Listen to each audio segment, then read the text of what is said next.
All right, if you're a founder, there's a pretty good chance you've put your own money into your company. I mean, who hasn't?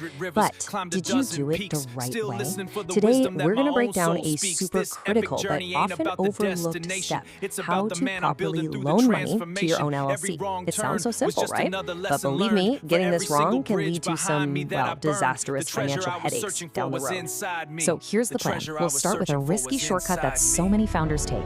And we'll uncover the hidden dangers the IRS is always watching for. Then we're going to build the solution together, an audit-proof loan piece by piece. We'll even get into the nitty-gritty of tricky stuff like the dual signature. And finally, we'll wrap up with some key clauses that actually protect you, leaving you with a totally bulletproof financial foundation for your business. Okay, let's set the scene. Your LLC is brand new, it needs a little cash for an expense, and you, the founder, are ready to step in and fund it. Seems totally straightforward, but this exact moment, this is where a huge, and I mean huge, mistake is so often made. I mean, you've got the money in your personal account, right? And the business account is just a click away. So what's the harm in a quick little bank transfer? It feels like you're just moving money from one pocket to another. But that temptation, that seemingly simple act, that's the trap. And here's the bottom line, the real difference between doing it the easy way and the smart way. That easy, undocumented bank transfer, it's a massive, waving red flag for the IRS. The smart way, a formal promissory note, that's your shield. It's what protects your personal assets. It really is that black and white. So why is this such a big deal? You got to put on your IRS hat for a second. To them, your LLC isn't just your company. It's a completely separate legal person.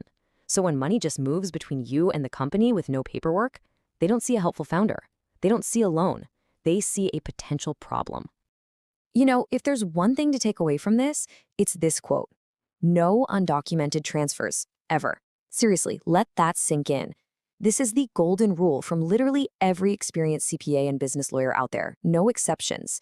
Any money that moves, in or out, it has to be documented. That's how you keep that clean financial wall between you and the business.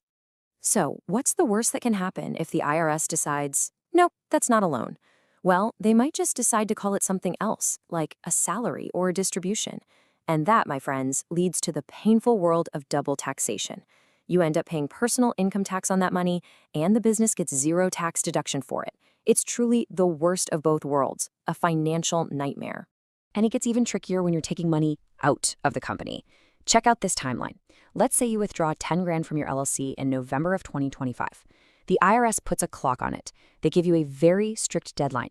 That money has to be repaid in full by the end of the next